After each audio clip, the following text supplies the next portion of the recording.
Hi everybody. Alright, in my never-ending quest for visual variety, I'm not using a tripod at the moment. Apparently that's what we're doing now.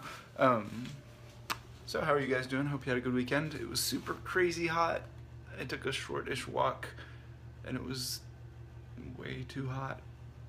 This should not be allowed anymore. Something has to be done. Hello! Wow, dude, people are joining so fast. This is amazing. Alright, so what I've been doing this morning, among other things, is tidying up my basement because it was so cluttered that it was stressing me out. So, boom. Look at that. I mean, that probably already looks a little cluttered, but that all used to be there. And now it's not? Wow, that was not great. Let's try that again. That all used to be there, and now it is not. And also, my mantelpiece is beautifully clean. So that's good. That's helping me feel a little less mentally cluttered, because physical clutter equals mental clutter. In fact, pro tip, I've heard that every pile represents a decision that you're putting off for later. That's pretty good. Alright, now there's my little map, or my actually big map of Baltimore that I'm hopefully gonna hang soon. And I'm gonna go back to tripod mode. By tripod I really mean I was gonna say no legs, but actually 4 legs, because it's a thing that I've rubber banded to a chair. Maybe I'll show you someday. In fact, maybe if you were paying extra careful attention, you saw it just a second ago. Oh man, and back out of tripod mode for just a second because I forgot my drink. My drink today is delicious root beer. So that's good. I'm trying not to show the brand because, I mean, that would basically be a celebrity endorsement, and this is not for free, you know? Alright. So, we're back to the Dreamworld Collective, and... Ooh. I don't even remember where we left off. Oh yeah, Sushi was sending Otto back to the Underdark. And now, I think we break into a fantasy of Zen's. So if you're disoriented, that's why. His mind is a disorienting place. Kind of like mine, sometimes. I mean, I'm used to it, but if you were to suddenly pop into my mind, I bet you'd be pretty disoriented. It's that kind of a mind.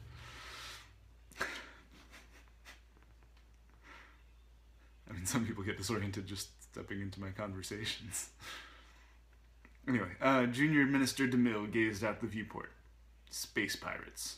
Thousands of them, like ants on a log. Standish, status report. There's no hope for it, sir. Standish was not a coward, nor had he spent 17 years training in the secretive Yangtze monk's paranormal statistical techniques for nothing. Behind them, Isaac, the king of space, considered the winking 3D tactical map gravely. He's right, declared the king of space. We'll have to go around them. That's the only way we can destroy their laser sharks. Ooh. Oh, wow. Katie knows how to do it. Oh my goodness. Kind of jealous. We're still trying to figure out how to empty our freezer enough to get our ice cream maker into it so that we can make ice cream. And I'm realizing that the summer is almost done, even though it feels to me like it started like 2 weeks ago. So hopefully we'll figure that out soon. I think the key is going to be to eat a ton of ice cream really fast, and then we'll have space. So, I mean, whatever we got to do.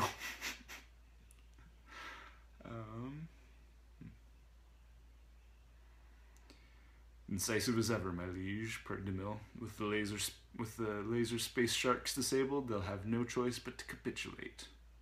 What's capitulate? Asked Isaac. Give up, Zen told him. Oh, okay, said Isaac. Thrusters at 500%, DeMille ordered. Set lasers to destroy, thundered the king of space. Engage! They barked together, leaving the deck ringing with stereophonic authority. Standish quickly executed a complex sequence of commands on the navigational array. Care to steer, your highness? DeMille stepped aside in gracious deference to the incomparable skills of the king of space. Without a word, but with fire in his eyes, King Isaac took the controls. Just a second. I think there's shenanigans going on. I need to quell them.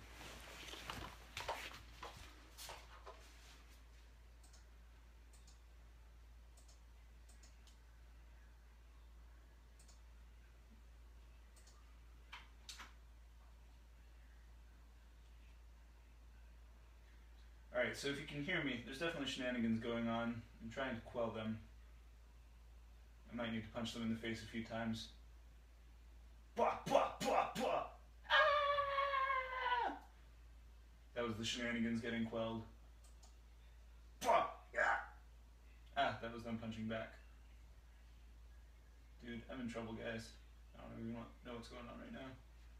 You know what? When in doubt, restart.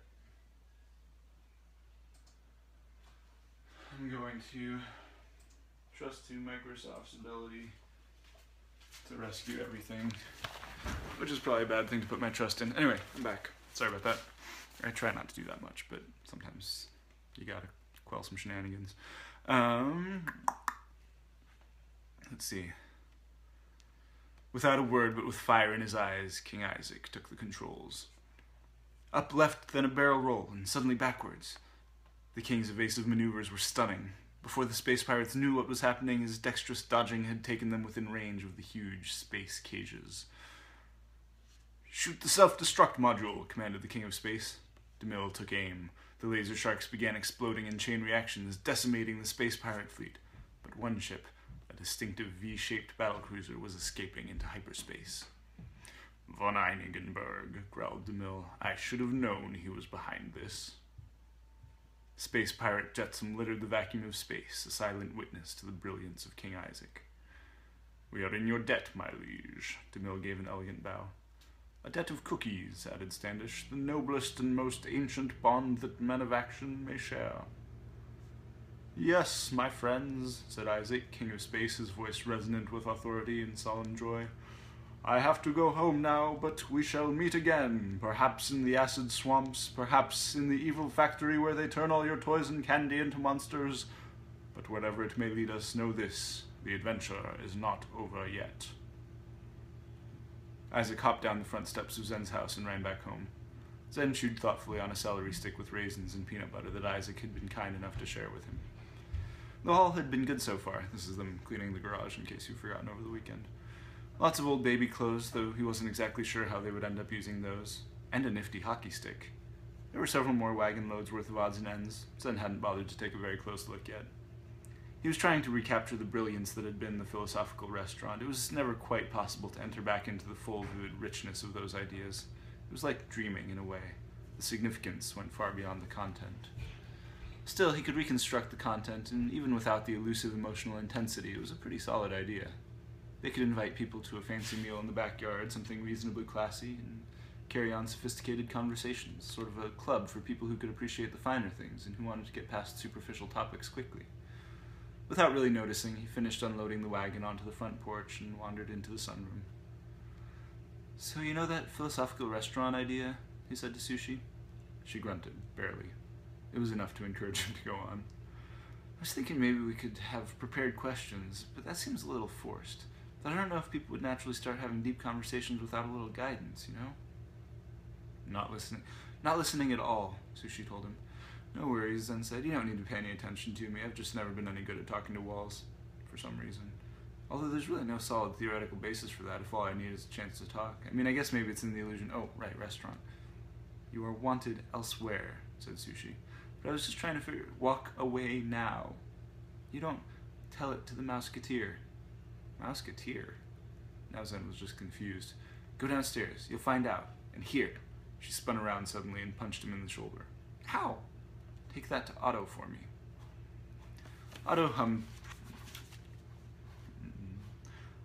hummed contentedly as he burrowed a space for himself among the heaps and precarious piles that loomed in the weak sunlight of the basement.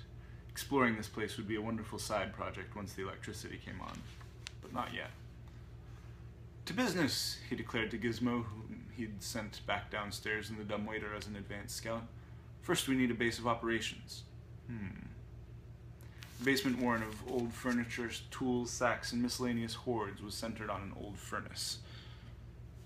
Ductwork and pipes spidered through the half-finished ceiling. Otto looked around, a hand to his chin as he drifted in deep thought.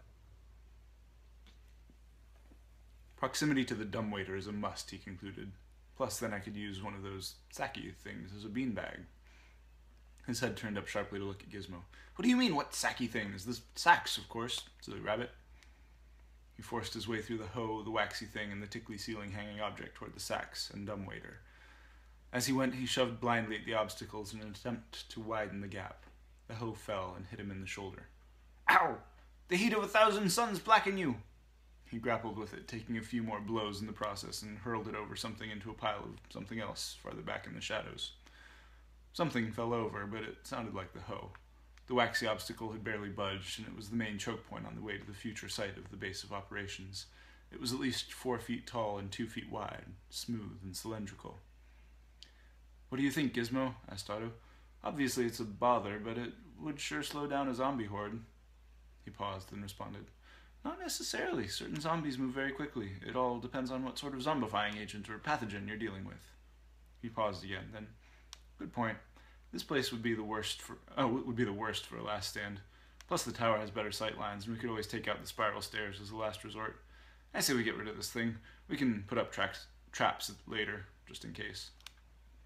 Otto did his best to grab hold of the huge waxen object, but there was no good handhold, and the waxy surface was slippery and, for some reason, just a touch disturbing. The only alternative, though, was to disentangle and move an interlocked structure of old dining room chairs behind him, and they were brushing the ceiling. Definitely a non-starter. Otto steeled himself, took a deep breath, and charged into the huge waxy object, yelling, By Grabthar's hammer! He hurled his full weight into it. It budged. Armed with new hope, Otto grabbed the top edge and pulled hard. It almost budged. I felt it, he cried. It almost moved. With a grunt of effort, he yanked it again. He leaned back, hanging his weight off the object. It tipped about an inch off the floor. Then brilliance struck. Otto let it fall and hurled his body weight against it to tip it backward under its own momentum. It worked. Yes! I'm a genius! Didn't I tell you I'm a genius? No? Gizmo remained unresponsive, at least as far as he could tell. Well, I am. Watch this. He leaned back again, letting the huge item fall further toward himself, and continued rocking it forward and back and forward, shoving it with all his weight to build momentum. Within moments, it reached the tipping point. Victory! I am the— Oh noes! Reflex save! Reflex save! The huge round waxy weight began falling onto him. He stumbled back against the wall of dining room chairs. Gah! It got me! Gizmo! He gasped. Tell my wife there is another Skywalker. It was crushing him. The chairs began creaking under the combined weight of Otto and his wax nemesis. Thinking quickly, he tipped slowly sideways. The huge cylinder tipped with him, then rolled off his belly and fell toward the pile of sacks. With a final surge of adrenaline, Otto rammed into the near end. Grunting as his feet slipped and scrabbled on the floor, he managed to slide the object by sheer brute force. He stepped into the relatively open space in front of the sacks to examine it. Now that he could see it properly, it only took a moment to figure out what the object was, though it took him a little longer to believe it. Wax paper! He exclaimed. Gizmo, it's a roll. No, a huge bale of wax paper. He clapped a hand to his forehead. Great Scott! I have to find out what something like this is worth, and where it's from. I don't think they've made rolls this big since Atlantis. Reflexively, he slipped into a surprisingly good Indiana Jones voice. It belongs in a museum. That wasn't necessarily a good one. I bet he can do it better than I can. He sat down at his control center to search out the mystery of the wax paper bale and to start putting together a 3D model of the basement and order the necessary imaging and surveilling components from a cheap online supplier he knew. Then it hit him. He had no computers. There was no electricity. He was sitting on a sack of, he glanced down, spelt. In front of him, where he should have had 3 widescreens and processing power equal to, say, Sweden, was a huge bale of wax paper. His eyes grew very, very wide. Dun dun dun.